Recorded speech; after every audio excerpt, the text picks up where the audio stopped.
আসসালামু আলাইকুম। সবাই কেমন আছেন? আশা করি যে যেখানে আছেন সুস্থ আছেন। নতুন একটা রেসিপি নিয়ে আসলাম। আশা করছি ভালো লাগবে। তো এখানে সবজি তো আপনারা অনেক খেয়েছেন। সবজি রান্না একেকটা একেক রকম হয়। তো আমি যে স্টাইলে সবজি রান্না করেছি এরকম করে করলে পরিবারের সবাই অনেক বেশি পছন্দ করবে।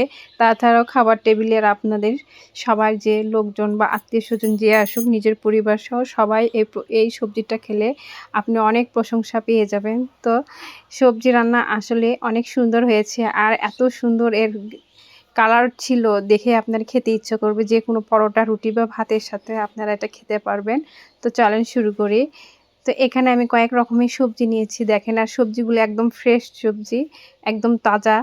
তো এই সবজিগুলো আমি সুন্দর করে কেটে ধুয়ে নিয়ে তো এখানে আমি এই সবগুলো সবজি এখন দিয়ে নিচ্ছি। তো সবজিগুলো একটু বড় সাইজের কেটে নিয়েছি। তো আমার সবজি রান্নায় আমি একটু বড় করেই কাটি। এই বড় করে সবজি কাটলে আমার কাছে ভালো লাগে।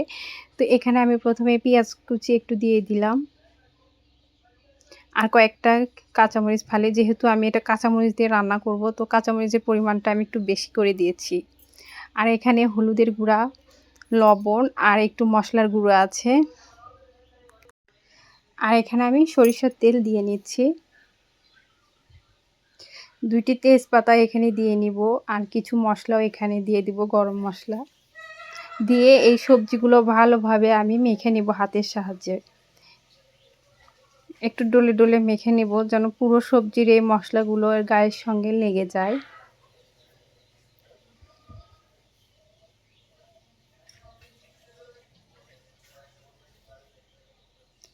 তো এখানে আমি সবজিগুলো খুব ভালোভাবে এখানে ডলে মেখে নিচ্ছি। তো এই কাজটা কিন্তু হাতের সাহায্যে করবেন, তাহলে কিন্তু ভালো হয়। চামচের সাথে বা যেটার সাথে করেন এটা এত ভালো আসে না। তো হাত দিয়ে করলে অনেক ভালোভাবে এটা মাখানো যায়। তো এখন একটু পানি দিয়ে নিচ্ছি। পানিটা কিন্তু বেশি পরিমাণে দেওয়া যাবে না, সামান্য একটু পানি দিতে হবে। তো আমি এখানে দেখিয়ে দিচ্ছি, পানিটা একদম নিচের তলানিতে থাকবে। আর এটা এখন একবারে আমি ঢেকে দিব। যেটা আমি যখন রান্না করব চুলার আঁচটা আমি মিডিয়ামে রাখবো। আর ধীরে ধীরে সবজিটা হলে একটু ভালো হবে, বাট সবজি যেন একটু গলে না যায়। তো এই তো আমার সবজি এখন বলক এসে গেছে। আর আমি এই সবজিতে একটু মিষ্টি লাউগুলো আমি একটু গলিয়ে নিব, এই জন্য আমি একটু নেড়ে দিচ্ছি। তো আমার কাছে এই জিনিসটা করলে ভালো হয়। তো সবজিগুলো আমি একটু নাড়িয়ে দিচ্ছি। তো এই সবজিগুলো কিন্তু আমার প্রায় হয়ে আসছে সিদ্ধ। আর বেশিক্ষণ আরও একটু কুক করলে আমার সবজিটা হয়ে যাবে। তো আমি এটা একপাশে এখন নামিয়ে একটু রেখে দিব হওয়ার পরে। তো আমি এখানে সবজিতে একটু বাগার দিব। তো বাগার দিলে আমার কাছে সবজিটা একটু ভালো লাগে খেতে। তো এখানে আমি কিছু পেঁয়াজ নিয়েছি। পেঁয়াজটাকে একটু বাদামি করে বাদামি না, আমি এটা কড়া করেই ভেজে নেব, যেহেতু এটা আমি ফোড়ন দিয়ে দিব। তো এই ফোড়নে যখন দিবেন তখন পেঁয়াজটা একটু কড়া করে নিতে হয়। তো এখানে আমি ৫ ফোড়নটা দিয়ে দিলাম। আর দেখেন পেঁয়াজের কালারটা কিন্তু এরকমই আসবে। তো আমি এটা সবজির ভিতরে এই ফোড়নটা দিয়ে দিয়েছি। আর এখন নামানোর আগে একটু ঘি দিচ্ছি, কারণ এই ঘি না দিলে এই সবজির টেস্টটা আপনারা ভালো বুঝবেন না। এই সবজির এই ঘি দেওয়ার কারণে একটা অথেন্টিক একটা ফ্লেভার আসে। তো এটা ঘিটা দিলে আপনার সবজির এত সুন্দর লাগে খেতে, মনে হয় যে আপনি এই সবজি দিয়ে পুরো ভাতটা খেয়ে নেবেন। রুটি, পরোটা যেটাই হোক সেটার সাথে আপনারা খেতে পারবেন।